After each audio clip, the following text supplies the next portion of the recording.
The Galactic Council chambers stretched across 3 kilometers of polished obsidian, its crystalline spires reaching toward the artificial sky of Nexus Prime. Representatives from 47 species filled the massive amphitheater, their various forms of communication creating a symphony of clicks, whistles, telepathic hums, and chemical emissions that the universal translators worked overtime to interpret.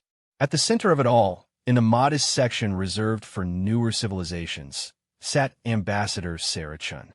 Her dark hair was pulled back in a simple bun, her navy blue diplomatic uniform bearing only the small Earth insignia that most species had learned to overlook. She had been coming to these sessions for 3 years now, ever since humanity had achieved faster-than-light travel and been grudgingly admitted to the galactic community. The hegemony controlled the council. Everyone knew it, though no one dared say it openly. The insectoid Kythera, with their rigid hierarchical society and expansionist tendencies, had dominated galactic politics for over 2 millennia. Their clicking mandibles and compound eyes surveyed the lesser species with the casual indifference of apex predators watching prey animals graze. "The motion before us today," announced High Counselor Zethkar, his translated voice echoing through the chamber, "concerns the mineral rights to the Kepler 442 system. The hegemony has filed a claim based on historical precedent and superior technological capability." Sarah's tablet displayed the system in question.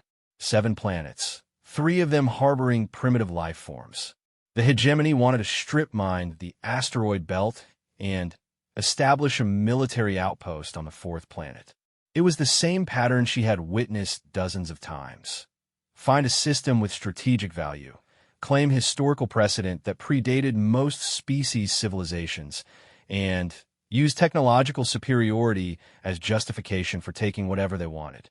"The Valdari Trade Confederation objects," squeaked Representative Nixtal, his amphibious form glistening under the chamber's lights. "Our merchant fleets have utilized these shipping lanes for 600 cycles. We have established peaceful contact with the inhabitants of Kepler 442c. High Counselor Zethkar's mandibles clicked in what the translators rendered as dismissive laughter. "The Confederation's objection is noted and rejected. Primitive species have no claim to systems they cannot defend. The hegemony will provide protection for any useful inhabitants." Sarah had heard those words before. Protection meant slavery. Useful meant species that could work in the mines or serve as cannon fodder in the hegemony's endless expansion campaigns. She looked at her fellow representatives, seeing the same resigned expressions she had grown to recognize. The ethereal collective's energy beings flickered with subdued patterns. The rock-like granite clans remained motionless, but she could sense their frustration in the slight tremor of their crystalline formations. Does humanity wish to voice an opinion? Zethkar's compound eyes fixed on Sarah with what she had learned to interpret as amusement. The hegemony found human emotional responses entertaining, like watching a pet perform tricks. Sarah stood slowly, feeling the weight of 46 other species' attention. The United Earth government formally objects to this annexation. The indigenous species of Kepler 442c have demonstrated clear signs of developing civilization. They have agriculture, written language, and basic astronomy. Under the Galactic Preservation Protocols, they deserve protection and the right to develop naturally. The clicking from the hegemony section grew louder, spreading like a wave through their delegation. Other species shifted uncomfortably. The Galactic Preservation Protocols were one of the few laws that even the hegemony officially respected, though their interpretation of developing civilization was conveniently narrow. The humans speak of protocols. Zethkar's voice carried a tone that made Sarah's skin crawl. Yet humanity itself was granted membership despite barely achieving faster-than-light travel. Perhaps the protocols should be reviewed to ensure consistency. The threat was clear. Challenge the hegemony's interpretation, and humanity's membership itself would be questioned. Sarah had watched this same pattern of intimidation used against dozens of species over the past 3 years. The Zephyrians had been reduced to a protectorate after objecting too strongly to mining operations in their home system. The Aquatic Federation had lost their voting rights entirely after supporting a resolution against hegemony slave labor practices. Sarah looked around the chamber at faces, energy patterns, and crystalline structures that had become familiar over her years of service. The melodic dolphins whose song speech created hauntingly beautiful harmonies even through the translators. The silicon-based architects whose geometric thought patterns had revolutionized galactic construction techniques. The symbiotic collective whose plant-animal hybrid representatives changed color based on their emotional states, currently showing the deep purple of helpless anger. All of them were trapped in the same system. All of them had watched the hegemony strip resources, enslave populations, and expand their territory while hiding behind the facade of galactic law. The Council was a sham, a way for the hegemony to maintain the illusion of democratic process while continuing their conquest of the galaxy. Ambassador Chun, Zethkar continued, his mandibles spreading in what might have been a smile if insects could smile. Perhaps humanity would benefit from observing how successful species conduct themselves in galactic affairs. The hegemony has maintained peace and order for over 2,000 years. Peace and order. Sarah's jaw tightened as she thought of the intelligence reports she received from Earth. Entire civilizations reduced to resource extraction centers. Species that had once created art and music and literature now serving as laborers in hegemony factories. Children born into slavery on mining platforms, never knowing their parents' homeworlds. The United Earth government appreciates the Council's guidance, Sarah replied carefully. We simply believe that all sentient species deserve the opportunity to develop according to their own potential. A naive perspective, clicked High Counselor Zethkar. One that experience will undoubtedly correct. The motion passes by majority vote. The Kepler 442 system will be incorporated into hegemony territory within 30 standard cycles. Sarah remained standing as the voting displays around the chamber lit up. 47 species and 41 voted in favor of the annexation. 5 abstained. Only 1 voted against. Humanity stood alone. As the session concluded and representatives began filing out, Sarah gathered her materials with mechanical precision. 3 years of this. 3 years of watching injustice dressed up as law, of seeing species after species crushed under the weight of hegemony expansion. The optimistic reports she had sent back to Earth during her first months had gradually grown more pessimistic as she realized the true nature of galactic politics. Ambassador Chun, a melodic voice spoke behind her. She turned to see Representative Lyra of the Harmonious Collective, her elongated form moving with the fluid grace of her aquatic species. A moment, if you would. Sarah nodded, following Lyra to an alcove away from the main flow of departing representatives. The Harmonious Collective had been one of the few species to show genuine friendship toward humanity, perhaps because they, too, were relative newcomers to galactic society. Your species continues to surprise us, Lyra said, her translated voice carrying undertones that spoke of both admiration and concern. 3 years, and you have not once voted with the hegemony on a contested issue. We vote according to our principles, Sarah replied. Principles? Lyra's tentacles rippled in what Sarah had learned was their equivalent of a sad laugh. Most species abandon those quickly when faced with hegemony pressure. The Crystalline Confederacy once stood as you do now. They lasted 5 years before adjusting their perspective. Sarah had read about the Crystalline Confederacy. They had been stripped of their homeworld's defensive satellites and forced to accept hegemony protection after a series of economic sanctions and military exercises near their borders. Now, they were a client state, their crystalline technology serving hegemony expansion efforts. How long? Lyra continued softly. Do you think humanity can maintain this position? It was a question that had been keeping Sarah awake at night. Earth's military, while advanced by human standards, was nothing compared to the hegemony's vast fleets. Humanity controlled only their home system and 3 small colonies. They had no allies among the major galactic powers, and each vote against hegemony interests pushed them further toward isolation. As long as necessary, Sarah said, though the words fell hollow even as she spoke them. Lyra's tentacles curled in what might have been sympathy.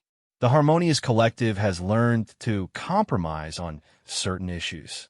It allows us to preserve our core culture while remaining viable within galactic society. Perhaps humanity might consider similar pragmatism. The suggestion hung in the air like a poisonous cloud. Compromise, pragmatism, survival through submission. Sarah had been receiving similar advice from various species for months now, all phrased with diplomatic politeness, but carrying the same message. Surrender your principles before the hegemony destroys you. I'll convey your concerns to Earth, Sarah said diplomatically. As Lyra departed with a graceful bow, Sarah found herself alone in the vast chamber. The obsidian walls reflected her small form in countless iterations, making her appear even more insignificant against the massive architecture designed to emphasize the power of the galactic community. Her communication device chimed with an incoming priority transmission from Earth. Sarah activated the privacy shields and accepted the connection, watching as Director Harrison's tired face appeared in the holographic display. "Sarah," he said without preamble, "I've just finished briefing the Security Council on your latest reports. They're not happy." "I imagine not," Sarah replied. "How much pressure is building back home?" "Enough that some people are suggesting we reconsider our approach to galactic politics. The economic benefits of hegemony trade agreements are becoming difficult to ignore, and our military advisors are concerned about our defensive capabilities." Sarah had been expecting this conversation for months. Earth's initial enthusiasm for joining the galactic community had been tempered by the reality of their position as the smallest fish in a very large pond. The hegemony's technology was centuries ahead of humanity's, their fleets numbered in the tens of thousands, and their economic power dwarfed Earth's gross planetary product. "Director, if we compromise now, we'll never recover our position. Every species that's tried to appease the hegemony has ended up as either a client state or a resource colony. And every species that's opposed them has been crushed," Harrison replied grimly. "The Joint Chiefs are running scenarios, Sarah. In a direct confrontation, humanity wouldn't last 6 months." "Then maybe it's not about direct confrontation," Sarah said, though she wasn't entirely sure what she meant by that. Harrison studied her face through the holographic connection. "What are you thinking?" Before Sarah could answer, her proximity alarms activated. Someone was approaching her position, and the signature wasn't showing up in her diplomatic registry. She quickly terminated the connection with Earth and turned to see a figure emerging from the shadows between the obsidian columns. The being that approached her was unlike any species she had encountered in 3 years of galactic diplomacy. Roughly humanoid in shape, but clearly not human, with pale blue skin that seemed to absorb light rather than reflect it. Its eyes were larger than human proportions would suggest, completely black, and seemed to look through her rather than at her. "Ambassador Chun." The being spoke without using a translation device, its voice carrying a strange harmonic quality that seemed to resonate in her bones. "I've been observing your species' performance in the Council with great interest." Sarah's hand moved instinctively toward her emergency beacon, but something about the being's posture suggested it meant no immediate harm. "I'm sorry, but I don't recognize your species designation. Are you a member of the galactic community?" "We are observers," the being replied. "My name, as your species would understand it, is Voidwalker Between Stars. We have watched the patterns of this galaxy for longer than the hegemony has existed." Sarah felt a chill run down her spine. There were legends and galactic folklore of ancient species that existed on the periphery of known space, being so advanced that they had transcended normal interaction with younger civilizations. Most dismissed these stories as mythology, but standing face to face with this creature, Sarah found herself reconsidering what she thought she knew about the galaxy. "Why are you speaking to me?" she asked. Because your species stands at a crossroads, Voidwalker replied. The path of submission leads to survival, but not to life. The path of resistance leads to a war that your species cannot win with conventional means. You're suggesting there might be a third option? The being's black eyes seemed to focus on something beyond the physical space of the chamber. The galaxy is vast, Ambassador Chun. The hegemony's power seems absolute only because younger species lack perspective on the true nature of power. Before Sarah could ask what that meant, her communication device chimed again with an emergency transmission. She glanced at the display and saw multiple priority alerts from different Earth departments. Something major was happening. When she looked up again, Voidwalker Between Stars had vanished as silently as it had appeared. Sarah activated the priority channel and was immediately connected to Defense Minister Rodriguez in Earth's war room. The man's face was grim, and she could see multiple screens displaying what looked like fleet movements in the background. Sarah, you need to return to Earth immediately. We've just received intelligence that a hegemony fleet is massing near the edge of our territorial boundary. Initial estimates suggest over 200 ships. The bottom dropped out of Sarah's stomach. 200 ships. Earth's entire defensive fleet consisted of 37 vessels, most of them converted civilian craft with hastily installed weapon systems. This wasn't a show of force. This was preparation for total annihilation. How long do I have? She asked. Transport departs in 4 hours. Sarah, it's possible this is our last conversation as free human beings. The connection ended, leaving Sarah alone in the empty council chamber. Around her, the obsidian walls reflected her image in infinite repetition, but now those reflections seemed less like insignificance and more like infinite possibility. The hegemony had finally run out of patience with humanity's defiance. The moment that would define her species' future was approaching, and Sarah realized that everything she had experienced over the past 3 years had been leading to this point. As she gathered her materials and prepared to leave the chamber that had become so familiar, Sarah's mind kept returning to the words of the mysterious being. The true nature of power. What had it meant by that? She was about to find out. The transport back to Earth would take 18 hours through hyperspace. 18 hours to figure out how a species that had barely achieved faster-than-light travel could possibly survive against the most powerful military force in the galaxy. 18 hours to find that third option that might not even exist. The galaxy was about to witness something it had never seen before. What happened when humanity ran out of patience with being patient? Sarah walked toward the chamber's exit, her footsteps echoing in the vast space. Behind her, the empty council seats stood like silent witnesses to 3 years of feudal diplomacy and systematic oppression. Ahead lay the unknown, but for the first time in months, Sarah felt something she had almost forgotten. Hope. The hyperspace journey back to Earth gave Sarah 18 hours to process the magnitude of what awaited humanity. She spent the first 6 hours reviewing every intelligence report, every diplomatic exchange, and every military assessment that had crossed her desk during her tenure as Earth's galactic ambassador. The pattern was clear and terrifying. The hegemony had been systematically maneuvering humanity into an impossible position.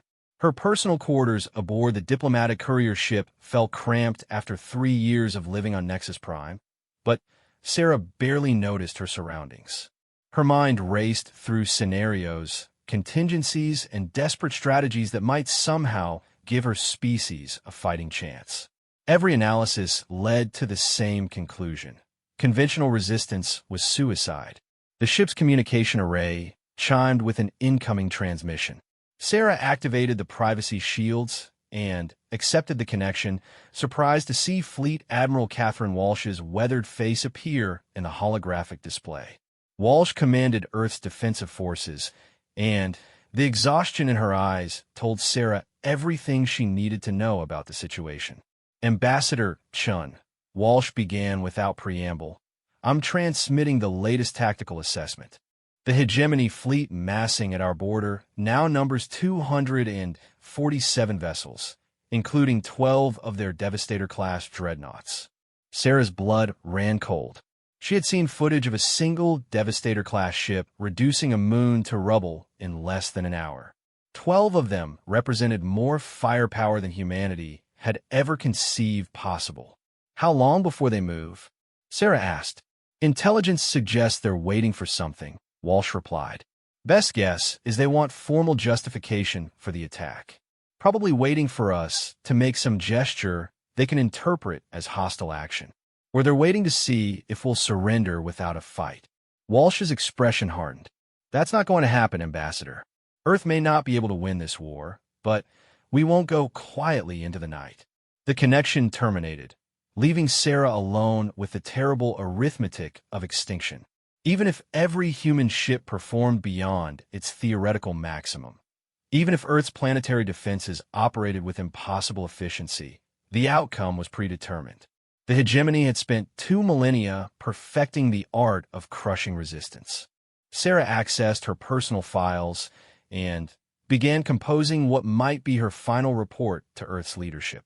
3 years of diplomatic observations, species profiles, and strategic assessments that would help humanity's leaders understand exactly how they had arrived at this moment. As she wrote, patterns began emerging that she had never fully recognized while living through them day by day. The hegemony's expansion wasn't random. They didn't simply conquer every species they encountered. Instead, they followed a careful strategy of selective pressure designed to identify which civilizations possess qualities worth preserving and which could be safely eliminated. The mathematical precision of their approach was chilling. Species that showed exceptional technological innovation were absorbed as client states, their knowledge integrated into hegemony databases while their people served as specialized labor. Civilizations with unique cultural practices that amused the hegemony elite were preserved as living museums, their homeworlds transformed into entertainment destinations for wealthy tourists. Military cultures were either recruited as mercenary forces or destroyed completely, depending on their willingness to serve. But humanity fit none of these categories. 3 years of observation had shown the hegemony that humans possessed no revolutionary technology, no fascinating cultural practices, and no useful military traditions. What they had was something far more dangerous, the stubborn refusal to accept that might made right. Sarah paused in her writing as she realized the true reason for the hegemony's final ultimatum. They weren't afraid of human military power or technological capability. They were afraid of human influence on other species. Every time humanity voted against a hegemony motion in the Galactic Council, every principled stand they took despite overwhelming odds, it reminded other species that resistance was possible. The courier ship's proximity alarms activated, indicating they were approaching Earth's outer defense perimeter. Sarah secured her files and prepared for what might be her final homecoming. Through the viewport, she could see the familiar blue marble of her birth world, but now it was surrounded by the angular forms of human warships arranged in defensive formations that looked pitifully inadequate against what was coming. The ship docked at Luna Station, Earth's primary orbital facility, and Sarah was immediately escorted to the crisis center buried deep within the station's armored core. The corridors buzzed with activity as military personnel, government officials, and civilian contractors worked around the clock to prepare for the impossible. The crisis center itself was a marvel of efficiency, with holographic displays showing real-time data from across human space. Fleet positions, resource allocations, evacuation planning, and diplomatic communication streams created a complex web of information that somehow made the enormity of their situation feel manageable, at least momentarily. Director Harrison met her at the entrance, his face showing the strain of leading a species facing potential extinction. Sarah, thank God you're here. We've been getting reports from our remaining contacts in the galactic community. Some interesting developments. He led her to a secure briefing room where Defense Minister Rodriguez and several other senior officials were reviewing intelligence reports. The atmosphere was tense, but determined. the kind of focused energy that Sarah remembered from historical accounts of humanity's darkest hours. "Show her the harmonious collective communication," Rodriguez said to his aide. A holographic message appeared in the center of the room. Representative Lyra's familiar form spoke in urgent tones that the translators rendered with unusual emotional intensity. "Ambassador Chun, my people have learned that the hegemony's action against humanity is intended as an example to other species. They plan to broadcast the destruction of your fleets across the galactic communication networks. Several species have been ordered to provide commentary about the consequences of defying established order." The message continued with technical details about hegemony fleet movements and tactical assessments, but Sarah's mind focused on the implications. This wasn't just about destroying humanity. It was about terrorizing every other species in the galaxy into complete submission. "There's more," Harrison said. "We've received similar warnings from the Silicon Architects, the Mulata Dolphins, and even the Granite Clans. Species that haven't spoken to each other in decades are suddenly sharing intelligence about hegemony movements." Sarah felt a spark of something that might have been hope. "They're scared, terrified," Rodriguez confirmed. "Apparently, several species have been quietly meeting to discuss what humanity's destruction might mean for their own long-term survival. If the hegemony is willing to annihilate an entire species just for voting the wrong way in council sessions, what happens to civilizations that have other grievances?" "It sparked a crisis of confidence in the current system," Harrison added. "But it's not enough to help us militarily. None of them are willing to risk open confrontation with the hegemony." Sarah studied the tactical displays showing the positions of both human and hegemony forces. The enemy fleet was maintaining position just outside the heliopause, technically in neutral space, but clearly visible to anyone with basic sensor equipment. It was psychological warfare designed to spread fear and despair throughout human space. "What about evacuation?" she asked. "We've managed to evacuate about 12% of the population to the outer colonies," Rodriguez replied grimly. "But the hegemony fleet is positioned to intercept any ships trying to leave the system. They're not just planning to destroy our military. They want to make sure there are no survivors to carry humanity's ideas to other parts of the galaxy."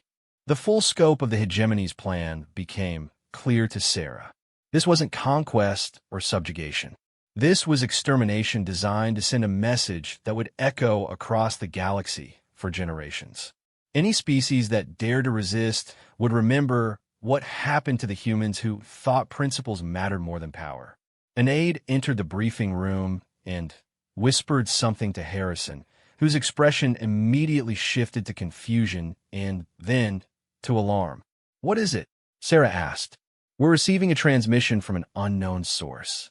The signal is coming from somewhere in the outer system, but our sensors aren't detecting any ships in that area."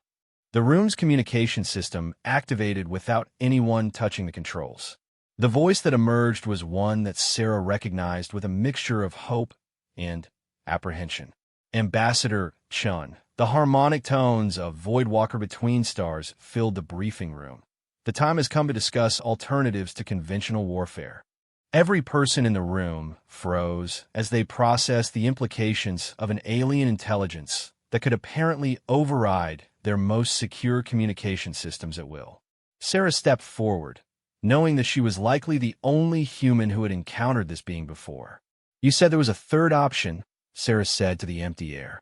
"What did you mean?" "The hegemony's power rests on the assumption that military force is the ultimate arbitrator of galactic politics," the voice replied.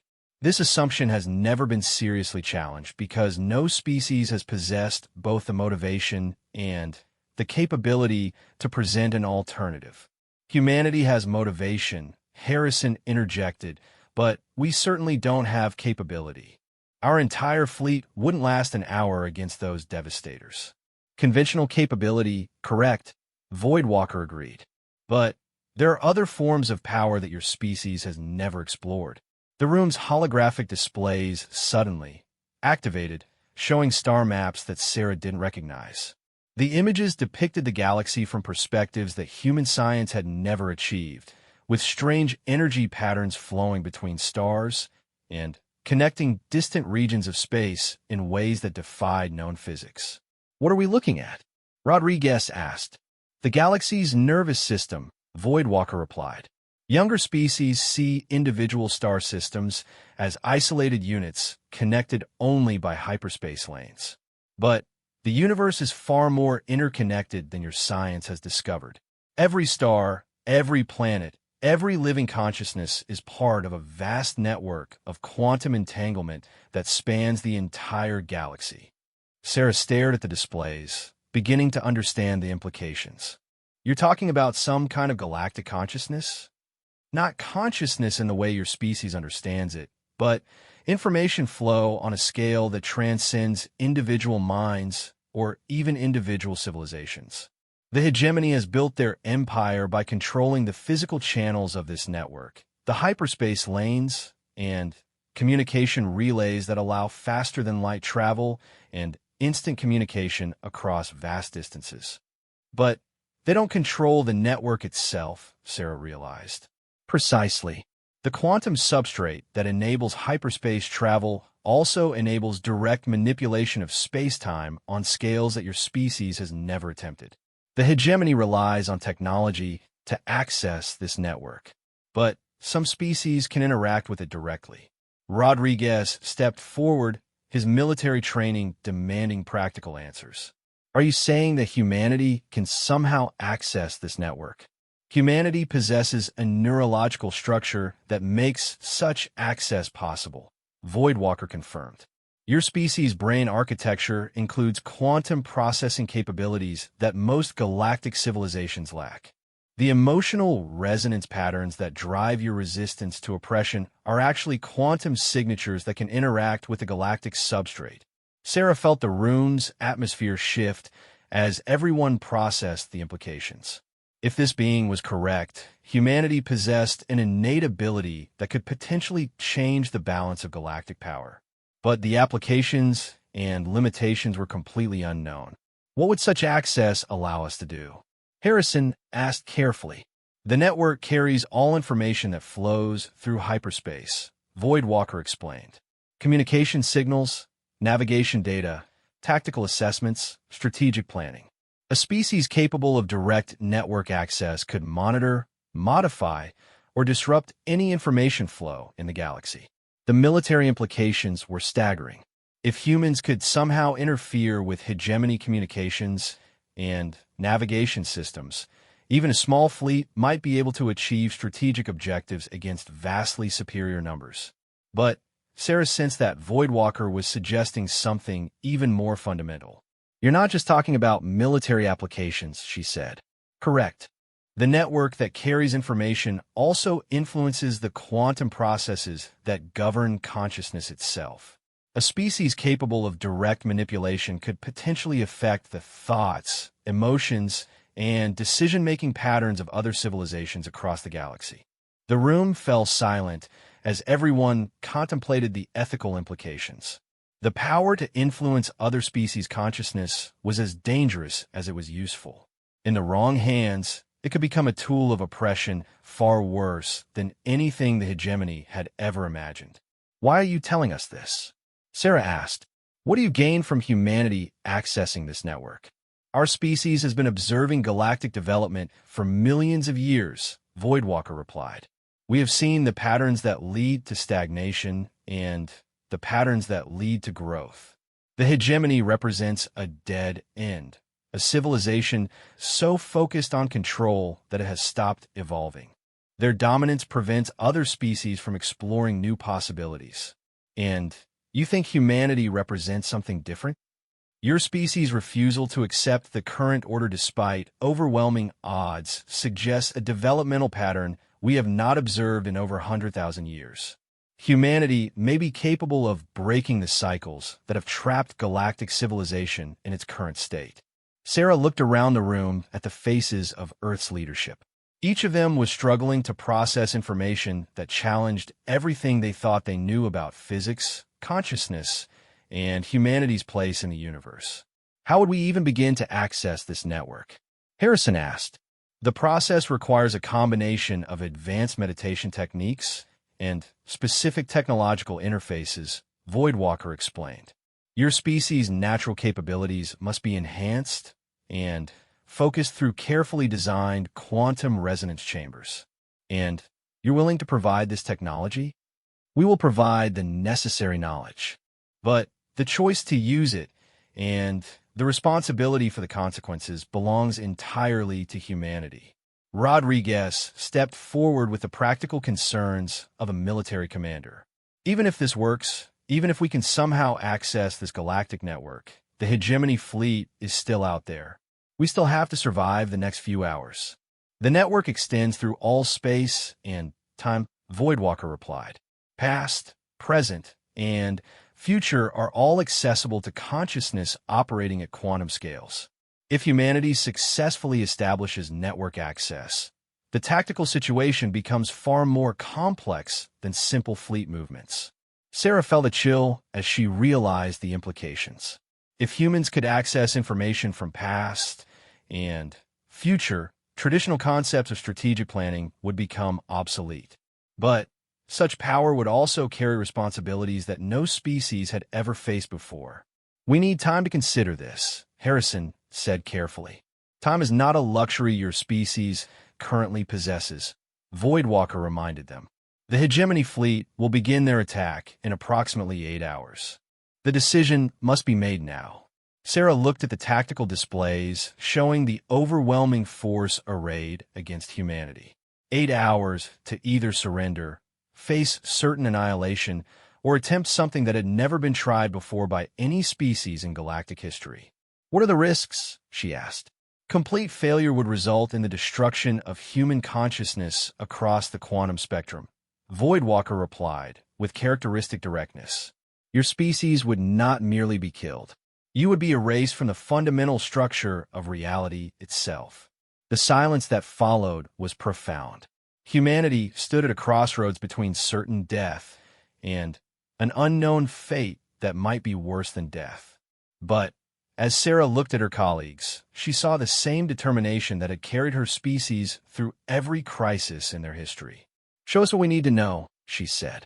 The holographic displays around the room suddenly exploded with information as Voidwalker began transferring knowledge that would either save humanity or destroy them completely. The quantum resonance chamber had been constructed in Luna Station's deepest levels, carved from the rock of the moon itself, and shielded by layers of exotic matter that humanity had never worked with before.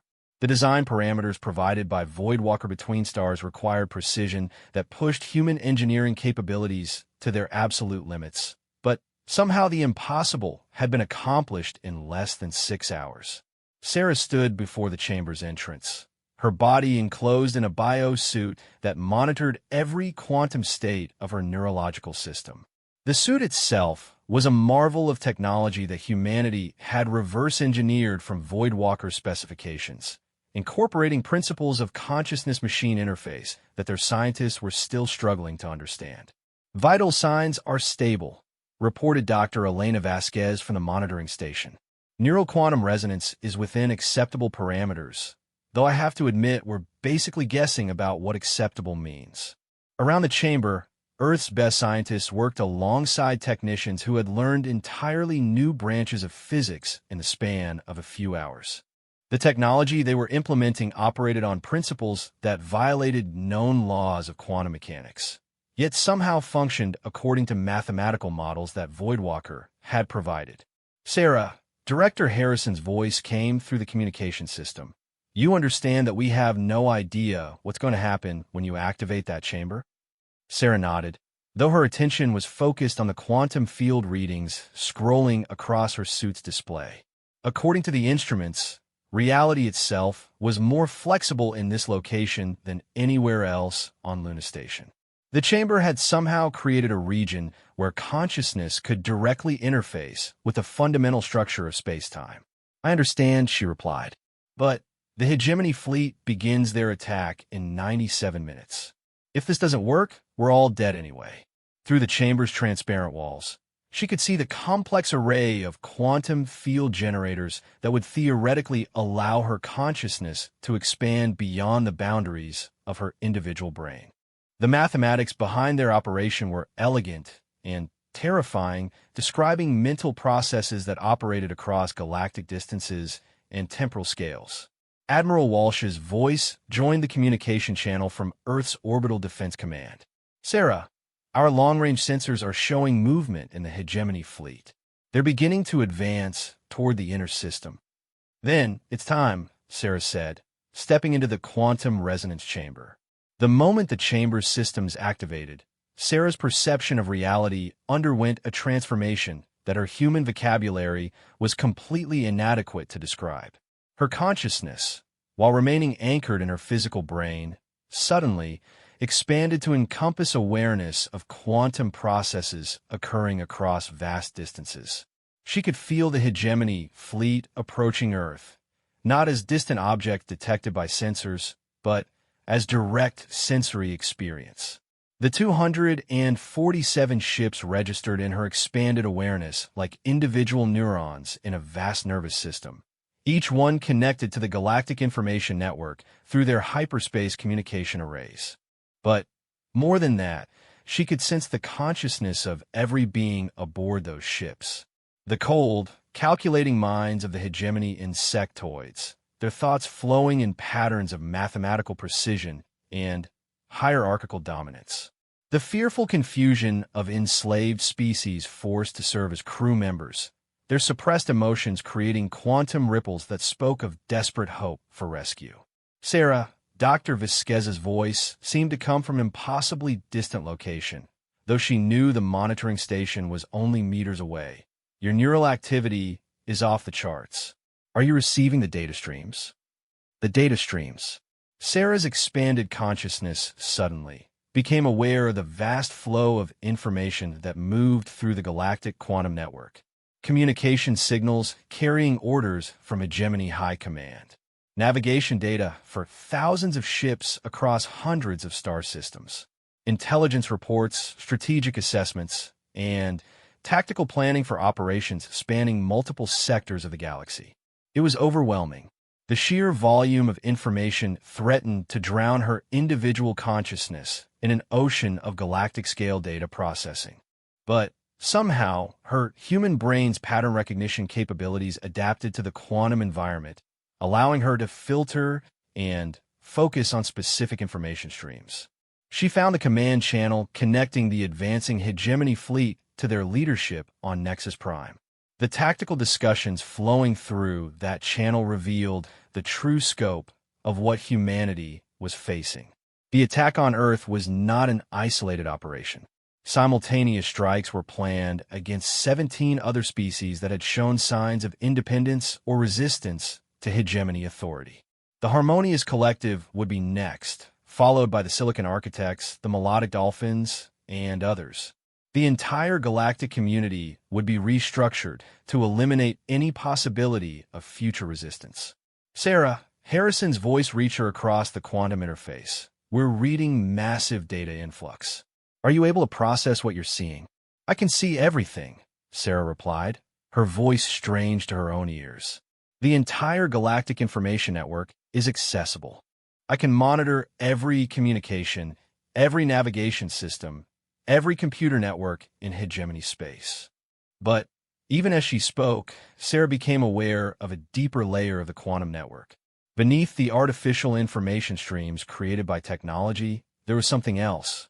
A natural flow of quantum entanglement that connected every conscious mind in the galaxy, regardless of species or location.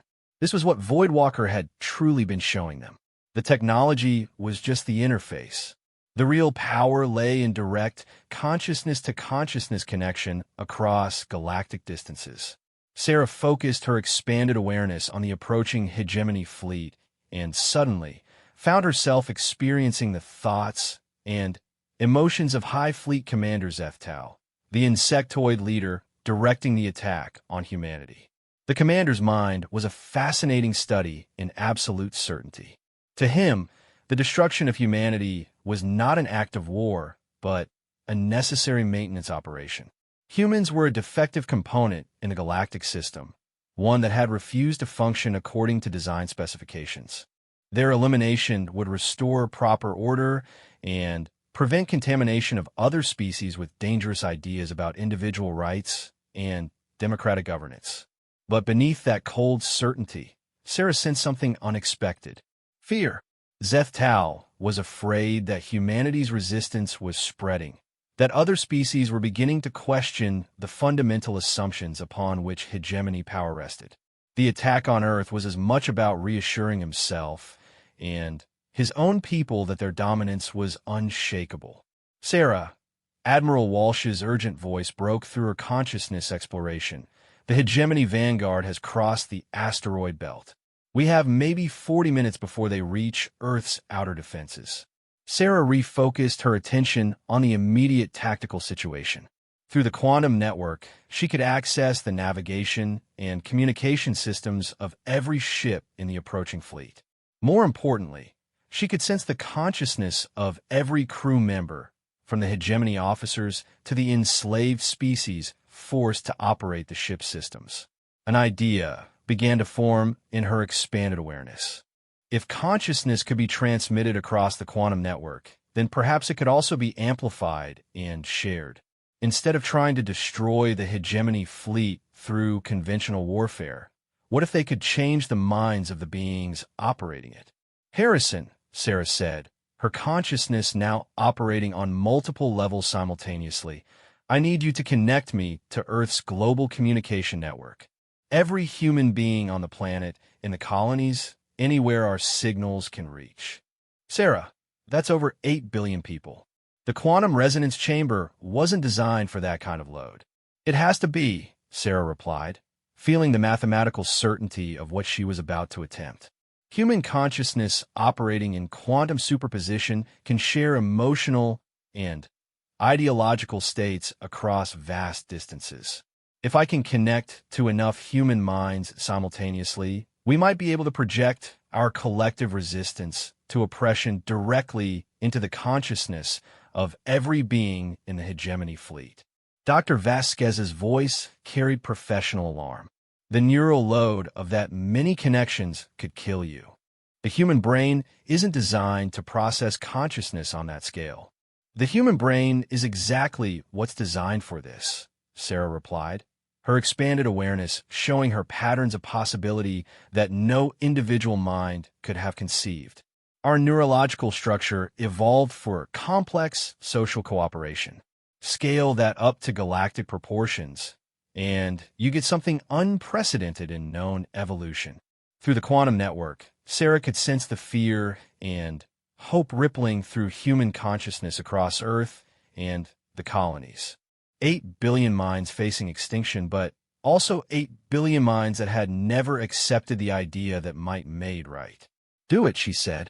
The quantum resonance chamber's systems reconfigured themselves according to parameters that pushed them beyond their design specifications. Sarah's consciousness suddenly expanded to encompass direct connection with every human mind in range of Earth's communication networks. The experience was indescribable. 8 billion individual perspectives on existence, 8 billion personal histories of struggle and triumph, 8 billion variations on the fundamental human belief that consciousness deserved freedom.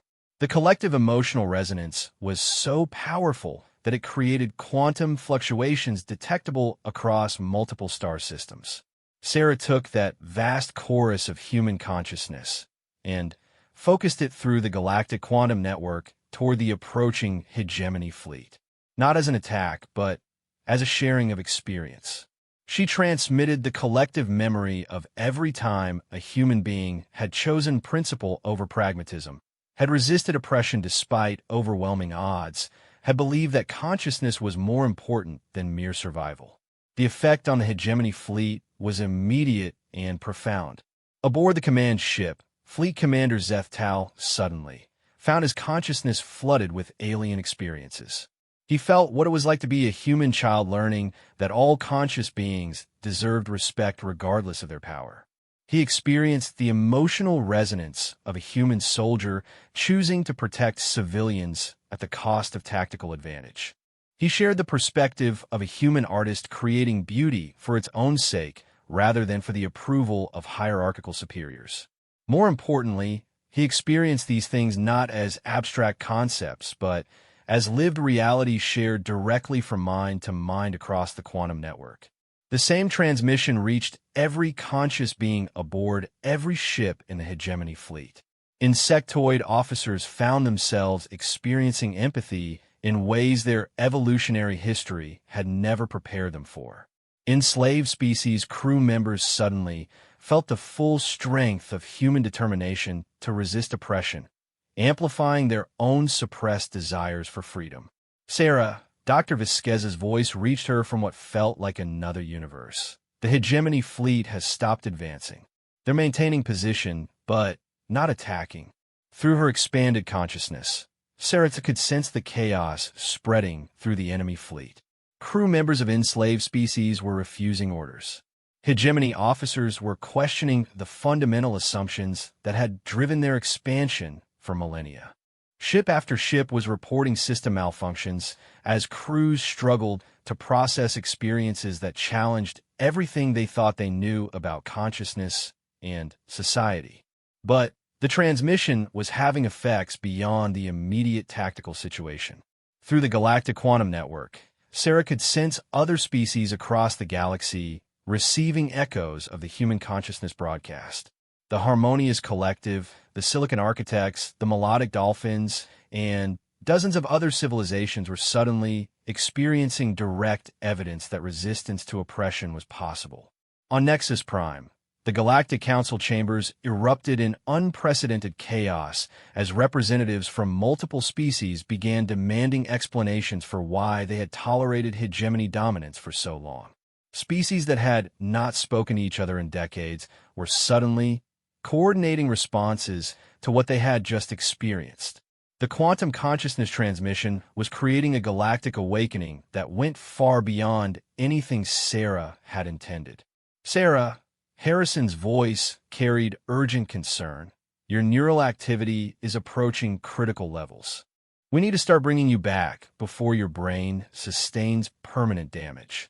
But Sarah's consciousness was now operating on scales that transcended individual survival. She could sense the transformation spreading across the galaxy as species after species began to question the assumptions that had kept them subjugated. The hegemony's power structure, built on the belief that military force was the ultimate arbitrator of politics, was crumbling as consciousness itself became a more potent force than any weapon. Through the quantum network, she felt Voidwalker between stars, observing the events with what might have been satisfaction. The pattern is established. The ancient being's harmonic voice reached her across vast distances. Consciousness evolution on this scale has not occurred in our galaxy for over 1 million years. The younger species are finally beginning to explore possibilities that their individual development could never have achieved. Sarah realized that humanity's role in galactic affairs was about to change in ways that no one had anticipated. They were no longer the weakest species in the galactic community. They had become the catalyst for a transformation that would reshape civilization across the entire galaxy. "Bring me back," she told Harrison, though part of her consciousness would remain forever connected to the quantum network that linked every thinking being in the galaxy. As the resonance chamber powered down, Sarah's expanded awareness gradually contracted back to the boundaries of her individual brain. But the connections she had established continued to function at quantum levels, creating permanent changes in the fundamental structure of galactic consciousness. The hegemony fleet remained motionless in space, their crews struggling to process experiences that had transformed their understanding of existence itself. The galaxy would never be the same, and humanity had just begun to explore the implications of what they had become. 6 months after what galactic historians would later call the Consciousness Awakening, Sarah Chun stood once again in the Galactic Council chambers on Nexus Prime. But the chamber itself had been transformed beyond recognition.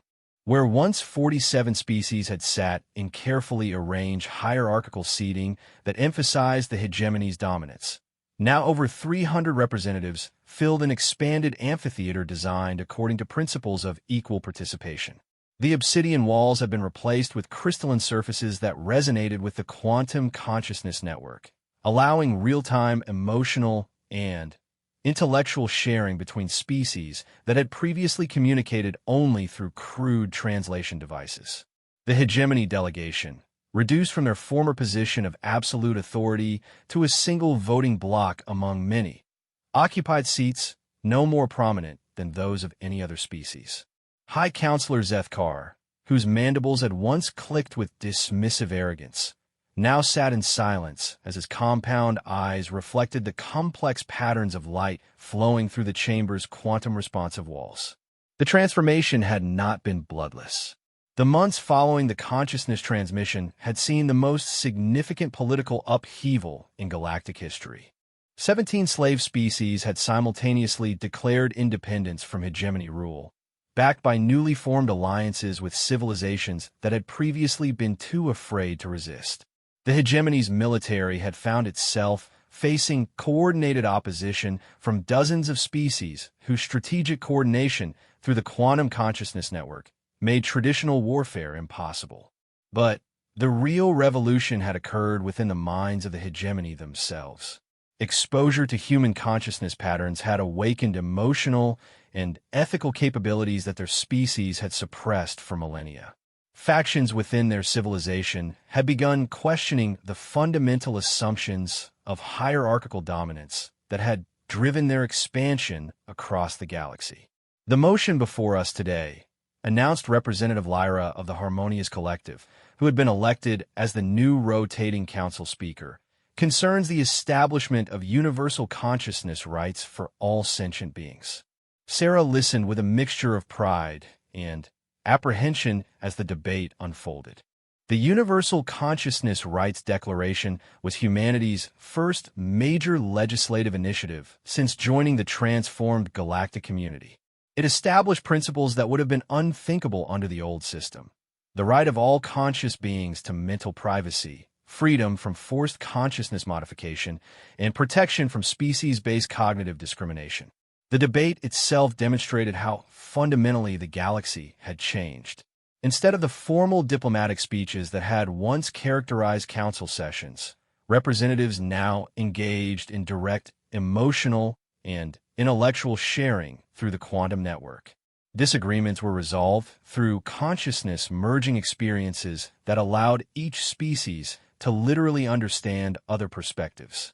The Crystalline Confederacy's representative, whose geometric thought patterns created beautiful visual displays in the quantum fields, shared their species' concern about the implications of collective consciousness access. Through the network, every being in the chamber experienced the Confederacy's fear that individual identity might be lost in the vast flow of shared mental experience. In response, the melodic dolphins offered a harmonic composition that conveyed their discovery that consciousness sharing actually enhanced individual identity rather than diminishing it. Their song mathematics demonstrated how exposure to other forms of awareness had allowed their species to understand themselves more completely than ever before. Sarah watched the debate with the enhanced perception that had become natural to her since the quantum chamber experience. She could sense the emotional undercurrents flowing through the chamber, the complex web of hope, fear, excitement, and uncertainty that characterized a civilization in the process of fundamental transformation. The quantum consciousness network had solved many problems, but it had also created new challenges that no species had anticipated. Privacy had become a negotiable concept when minds could share experiences directly. Traditional concepts of individual versus collective identity were being redefined daily. Some species had embraced the new possibilities enthusiastically, while others struggled to adapt to forms of existence they had never imagined. Ambassador Chun, Lyra's translated voice carried through the chamber. Humanity's perspective on this matter would be valuable to our deliberations. Sarah stood, feeling the weight of representing not just humanity, but the catalyst that had triggered the galaxy's transformation. In the 6 months since the awakening, Earth had become the de facto center of galactic civilization, not through conquest or economic dominance, but because human consciousness patterns had proven uniquely capable of facilitating communication between species that had previously been unable to understand each other. The Universal Consciousness Rights Declaration represents humanity's belief that awareness itself is the most fundamental property of existence, Sarah began, her words carrying additional layers of meaning through the quantum network. But rights without responsibilities become meaningless. We propose that consciousness rights be balanced with consciousness obligations. Through the network, she shared humanity's concept of mental citizenship, the idea that beings capable of quantum consciousness sharing had obligations to use that capability responsibly. Privacy rights balanced with transparency obligations. Individual autonomy balanced with collective responsibility. Freedom of thought balanced with accountability for the consequences of shared mental experiences. The debate continued for hours, but the resolution was never in doubt. The Universal Consciousness Rights Declaration passed with only 3 abstentions, establishing legal frameworks that would govern mental interaction between species for generations to come. As the session concluded, Sarah found herself approached by a delegation of younger species that had achieved consciousness network access in the months following the awakening.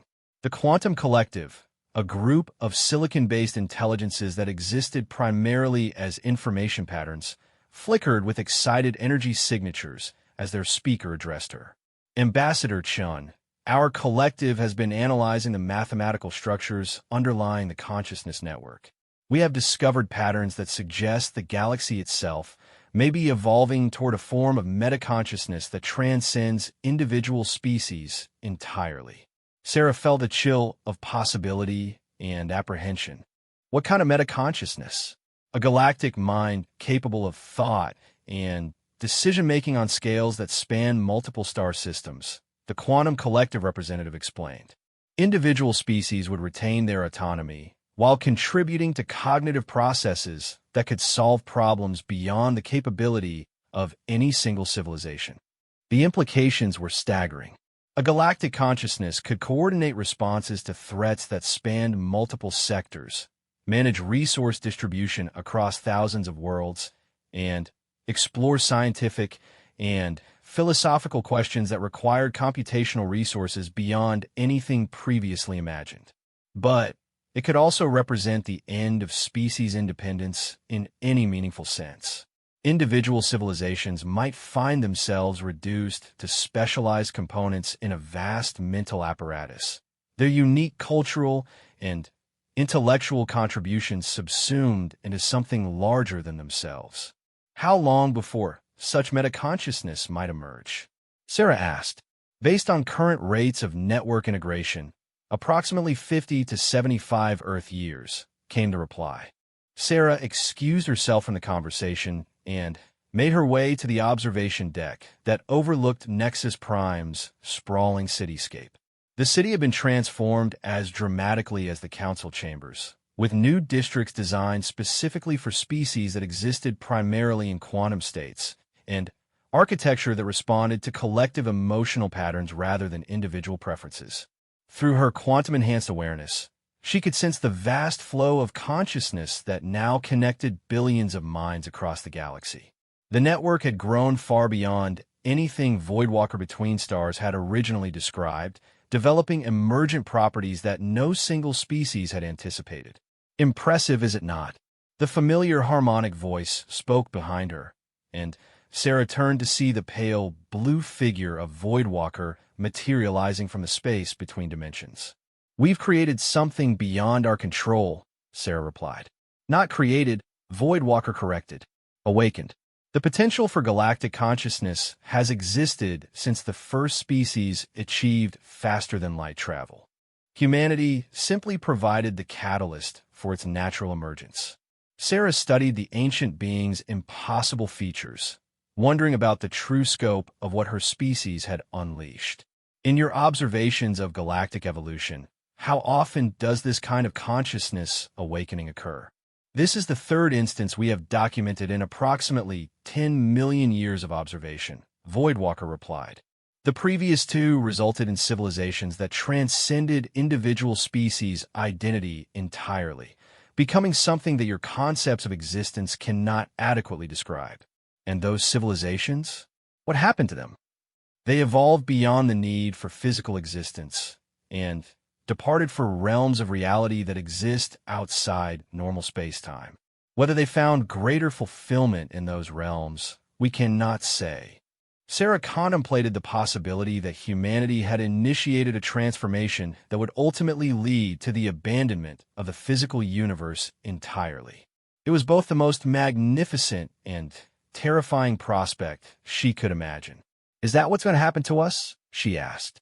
"That depends entirely on the choices your species and your allies make during the transition period," Voidwalker replied.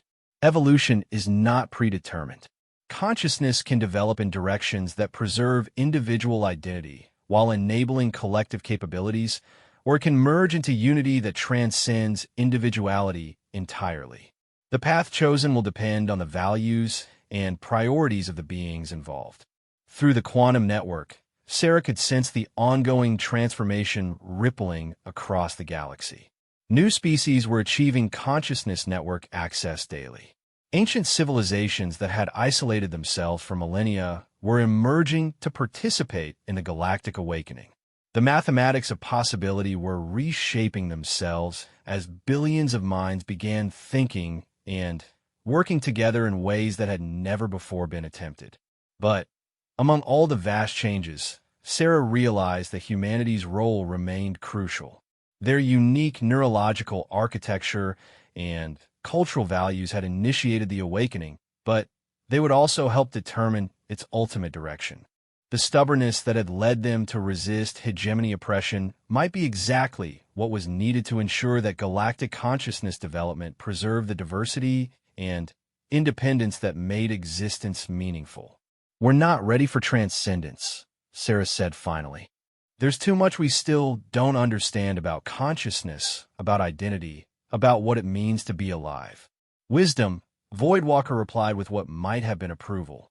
"The greatest civilizations we have observed were those that approached transcendence slowly, ensuring that they preserved what was valuable about their individual existence, while gaining the capabilities of collective awareness." As if responding to their conversation, the quantum network carried a new pattern of information flow. Sarah's enhanced awareness detected coordinated communication between dozens of species across multiple sectors of the galaxy. They were working together on a project of staggering scope: the construction of a galactic consciousness research facility that would allow safe exploration of collective awareness without risking the loss of individual identity. The project would take generations to complete, requiring cooperation between species that had been enemies for millennia and scientific advances that pushed the boundaries of known physics. But for the first time in galactic history, such cooperation was possible because the consciousness network allowed beings to work together without the barriers of translation, cultural misunderstanding, and competing self-interest that had previously made large-scale projects impossible. "Humanity will have a choice to make," Voidwalker observed as he began to fade back into the space between dimensions. "You can guide this development toward wisdom and preservation of individual value, where you can allow it to proceed without direction toward whatever destination emerges naturally from collective unconscious processes. And if we guide it poorly, then the galaxy becomes either a tyranny of collective consciousness that erases individual identity, or fragments into isolated species that abandon the network entirely and return to the conflicts that characterized pre-awakening civilization." Sarah understood that the responsibility her species had accepted 6 months ago was only the beginning. Humanity had not just saved themselves from hegemony oppression. They had become the guardians of galactic consciousness itself, tasked with ensuring that the greatest evolutionary development in millions of years proceeded in ways that preserved what was valuable about existence while enabling unprecedented possibilities for growth and achievement. Through the quantum network, She could sense billions of minds across the galaxy looking to humanity for guidance about how to use capabilities that no species had ever possessed before. The patience that the galaxy had tested for 3 years had been transformed into something far more significant. The wisdom needed to shepherd consciousness evolution on a scale that transcended anything in known history. Sarah Chun, who had begun her career as a simple diplomatic representative, had become something unprecedented, the guardian of galactic consciousness development. And through the quantum network that connected every aware being in the galaxy, she could sense that humanity as a whole was ready for that responsibility.